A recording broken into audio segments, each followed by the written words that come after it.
It was a cathedral of hate. It was the product of a mind that was not merely twisted, but actually sprained. It was huge. It was horrific. It had a statue in it. We will come to the statue in a moment. The vast, incomprehensibly vast chamber looked as if it had been carved out of the inside of a mountain. And the reason for this was that that was precisely what it had been carved out of. It seemed to Arthur to spin sickeningly round his head as he stood and gaped at it. It was black. Where it wasn't black, you were inclined to wish that it was, because the colours with which some of the unspeakable details were picked out ranged horribly across the whole spectrum of eye-defying colours, from ultraviolet to infrared. The unspeakable details which these colours picked out were gargoyles which would have put Francis Bacon off his lunch. The gargoyles all looked inwards from the walls, from the pillars, from the flying buttresses, from the choir stalls, towards the statue, to which we will come in a moment.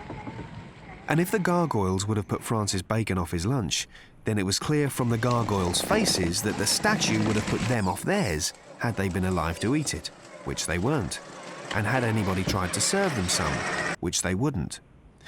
Around the monumental walls were vast engraved stone tablets in memory of those who had fallen to Arthur Dent. The names of some of those commemorated were underlined and had asterisks against them. So, for instance, the name of a cow which had been slaughtered and of which Arthur had happened to eat a fillet steak would have the plainest engraving, whereas the name of a fish which Arthur had himself caught and then decided he didn't like and left on the side of the plate had a double underlining, 3 sets of asterisks and a bleeding dagger added as decoration. Just to make the point.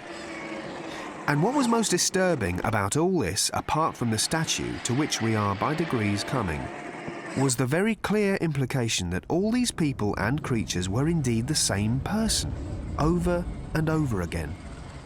And it was equally clear that this person was, however unfairly, extremely upset and annoyed. In fact, it would be fair to say that he had reached a level of annoyance the like of which had never been seen in the universe. It was an annoyance of epic proportions, a burning, searing flame of annoyance, an annoyance which now spanned the whole of time and space in its infinite umbrage. And this annoyance had been given its fullest expression in the statue in the centre of all this monstrosity, which was a statue of Arthur Dent, and an unflattering one. 50 feet tall if it was an inch, there was not an inch of it which wasn't crammed with insult to its subject matter, and 50 feet of that sort of thing would be enough to make any subject feel bad. From the small pimple on the side of his nose to the poorish cut of his dressing gown, there was no aspect of Arthur Dent which wasn't lambasted and vilified by the sculptor. Arthur appeared as a Gorgon, an evil, rapacious, ravening, bloodied ogre, slaughtering his way through an innocent one-man universe. With each of the 30 arms which the sculptor, in a fit of artistic fervour, had decided to give him, he was either braining a rabbit, swatting a fly, pulling a wishbone, picking a flea out of his hair, or doing something which Arthur at first looking couldn't quite identify. His many feet were mostly stamping on ants. Arthur put his hands over his eyes, hung his head and shook it slowly from side to side in sadness and horror at the craziness of things. And when he opened his eyes again, there in front of him stood the figure of the man or creature or whatever it was that he had supposedly been persecuting all this time. Said Agrajag. He, or it, or whatever, looked like a mad, fat bat. He waddled slowly around Arthur and poked at him with bent claws. "Look!" protested Arthur. Explained Agrajag, and Arthur reluctantly accepted this on the grounds that he was rather frightened by this hideous and strangely wrecked apparition.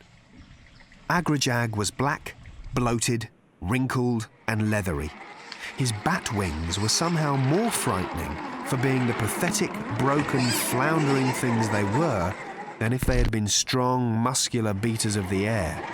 The frightening thing was probably the tenacity of his continued existence against all the physical odds.